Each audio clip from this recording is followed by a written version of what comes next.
Elite Motorsports. I'm your host Isaiah, and today we are going to adjust our KAAZ limited slip differential. So let's dive in and let's see what we got. Okay, so before we actually take and clean every single part, there's one thing that you do want to do just to make sure they gave you the right part. This is the KAAZ, that's the factory diff, and what we're going to do is take off this ring gear and make sure it fits onto this one without any issues or misalignments or anything. So we're going to take these bolts off all the way around. I'm going to be using my impact gun to do that. And then you want to put the ring on this one, make sure it lines up, so you don't move into these next steps and have to take everything back apart and send it back because they sent you the wrong item. So we're going to put the ring gear on there if that fits. After that, we're actually going to take a new axle and put it in here and see if it locks in like normal. Then we'll take it back apart. So let's get started.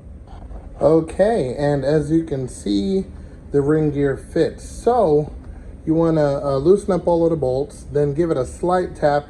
Most times you could do it by hand. Other times you use a rubber mallet, pop right off. And then you want to slide it on and line up all of your bolts, and all of the bolts line up.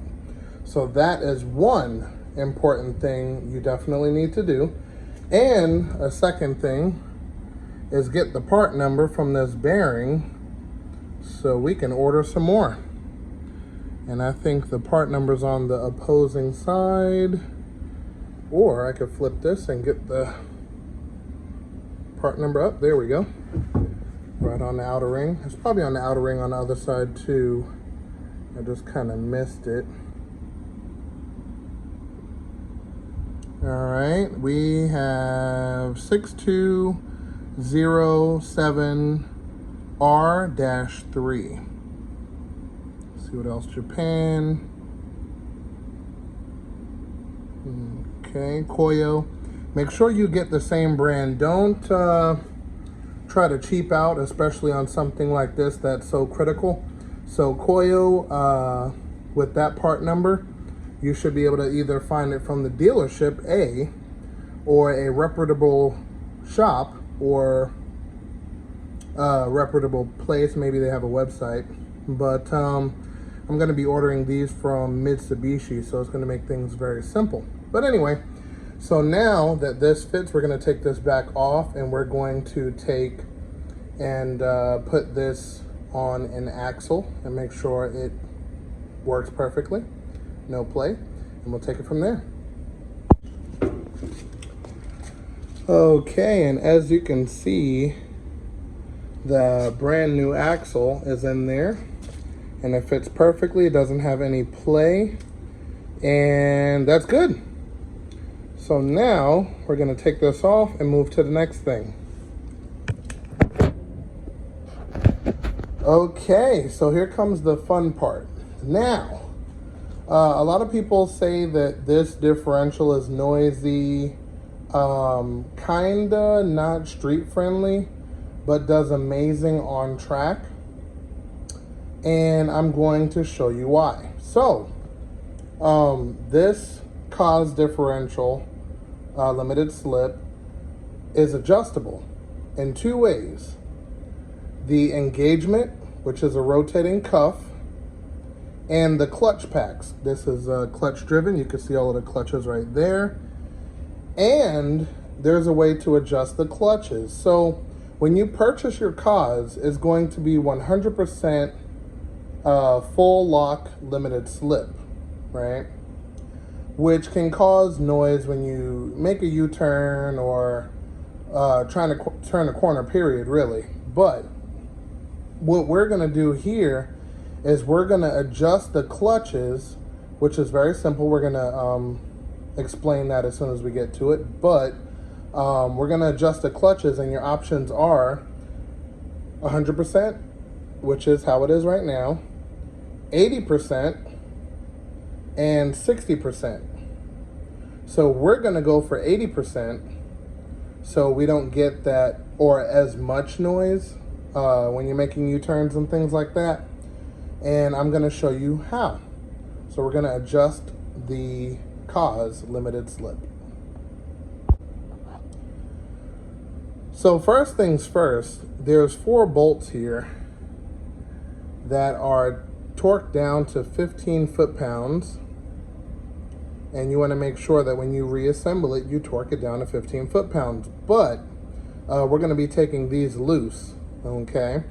And then it's going to expose the clutch packs. So we're going to take this off, and then you'll see the clutch packs. So I'll be right back. Okay, the 4 screws are out. And if you look, there is no Loctite or anything like that on any of the bolts. So, when you put it back in, lock it back down, don't go crazy. It is Allen head. After all, you don't want to strip that. So, I highly recommend this tool here, and you should be good to go. So anyway, so now that that is off, lift this off gently. Okay, so these are the clutch packs. You can see it's got a couple of them there.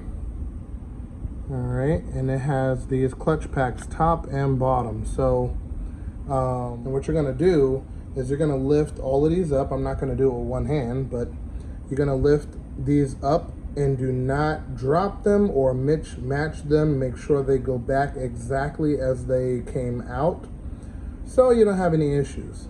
So what we're gonna do is we're going to take all of the 4 of these out, place them aside. Then we're gonna take the center part out, which holds everything. And then we're gonna take the other 4 on the back side out, okay? And what we're gonna do in general, in order to reduce the grip, is we're gonna take, see if I can just pull one of these up. Nope, I got 2. All right, you see there's a little thrust washer there.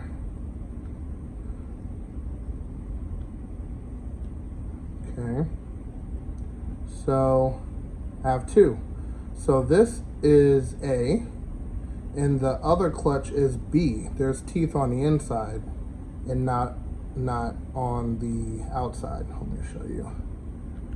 This is really sticky. There we go. All right. There we go. So this one is the inner. And hold on, let me put this down. Probably shouldn't do this with one hand, but I'm gonna give it a shot for you guys out there in YouTube land. Okay.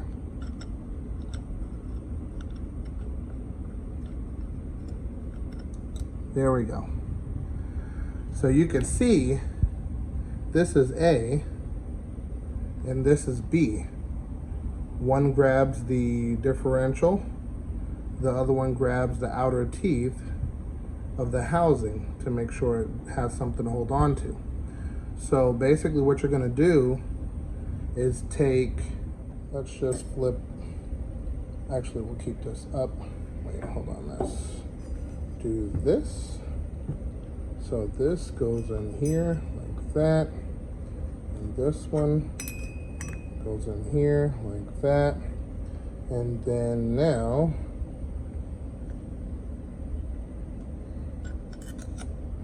okay, and that's up. Okay, so these are plate A, plate B. And then it continues on, plate A, plate B, plate A, plate B, plate A, plate B, until it ends. Okay, and then that's the same thing on the opposite side. So what you're gonna do in order to reduce from 100%, you're gonna take these two right here and flip it. Okay, so it's gonna go B, A, B, A, B, and so on and so forth. And this is 80%. So we're gonna do this on both sides. So there's clutches here, clutches on the back side.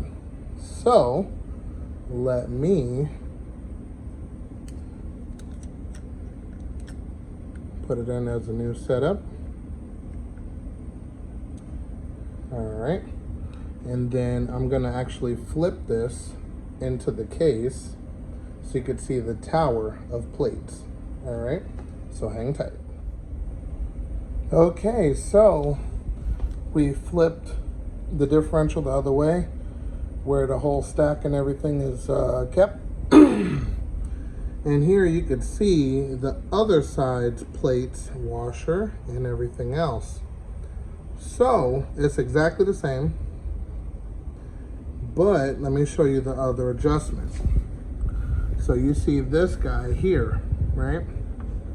So as soon as you accelerate, the rotational inertia is going to swing it forward. This is when you're driving forward. When you drive in reverse, it's going to keep it from locking. Okay? So when the inertia swings this way, you'll have this level of mountain to climb. Now, if you spin it around, and some of them even have an additional set here that has a whole different profile. But it looks like mine is not that set. So when it swings open, which is perfectly fine with me. But we are going to adjust so we get the right engagement and not too rough with the LSD. So I'm going to flip some plates, just like I showed you, both sides, bottom and top. We're gonna put this back together, and that should be that for this guy, for now. Okay, so we reassembled after adjustment. Remember to tighten these down 15 foot-pounds. And then you want to do a cross pattern just to make sure it goes down evenly. And boom, should be good after that. Next, what we're going to want to do is discuss how to go 65%. So to go 80%, you flip the first two. To go an additional 60 to about 65%, you flip the following two also. So let's say you flip the inner set first, boom. Then you take these set here and you flip those two, boom. And then that's it. You'll be at 65% lock. Okay, so with that being said, it's adjusted, it's ready to go. I shouldn't have any noise. I got the fluid that comes with it. We're good to go. Now, to assemble this guy, we're going to take this one on here and put it on here, but we're not going to be using the original bolts that it comes with. KAAZ actually provides you with the proper bolts to go onto the ring, because we have this nugget here. It makes it hard to put a washer around it when it's this close, see? So they provide you with bolts. We're going to take and slide this final drive ring gear on here, and what we're going to do is we're going to put on some let's do high tensile strength thread locker on these guys, and we're going to torque it down. I think the torque is about 50 something. It's up there, but yeah, so we're going to put that in there, and as you can see, the ring is going to cover these guys so they never back out. That's probably why they don't use thread lock on there. So let's put this ring on there and move forward. Okay, so these are on and tight. I cleaned up the excess fluid out the back from the Loctite. Those are going to be good and set to go. Next thing we have to do, which I have to actually go to the store so I can get a torch.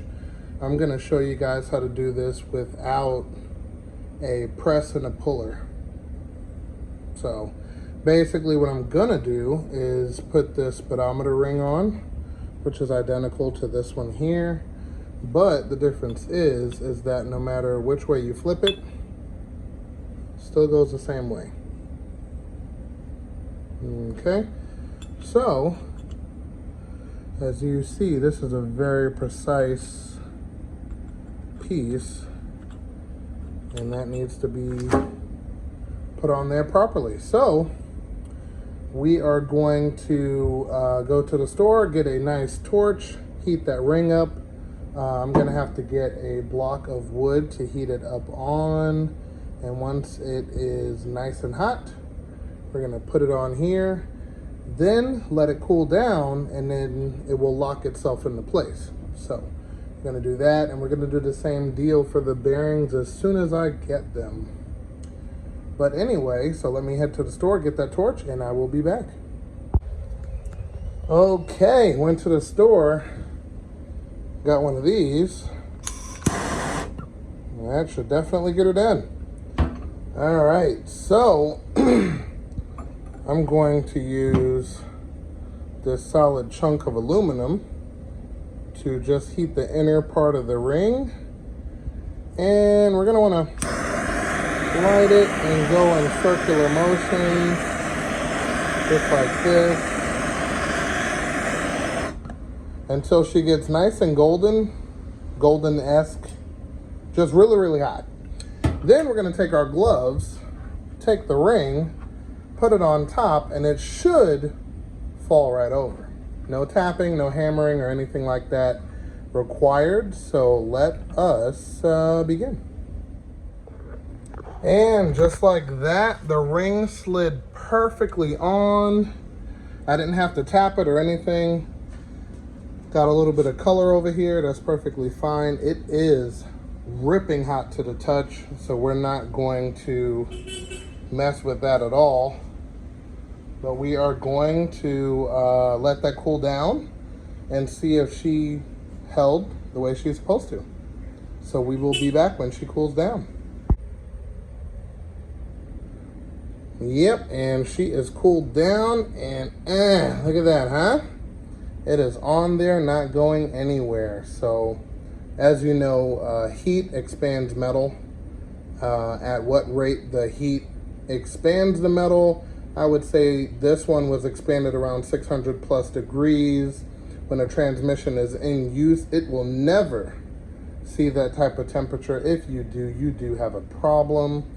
But yeah, that's on, tight, and ready to go. This plate is still hot, but this one's not. This is aluminum, this is steel. So yeah, that's perfect. Now that that is done, we're gonna wait for the bearings to come in, because we're gonna do the exact same method that we did here, which is heat it up, it's gonna expand, you slide it on, you're done. Okay, and this is a open type bearing where it's lubricated by the transmission fluid that is running around the diff. So I wouldn't recommend heating up anything that is packed full of grease, like a wheel bearing or something like that. But this actually works perfect. So as soon as that comes, we'll definitely finish up on this. But until then, we may have some cleaning to do. And with that being said, I hope you guys enjoyed. Remember to give me a thumbs up. And if you're not already subscribed, definitely consider subscribing. And I will see you guys next time, where we will begin the cleaning of the case and everything else to get it ready for reassembly. So I'll see you then.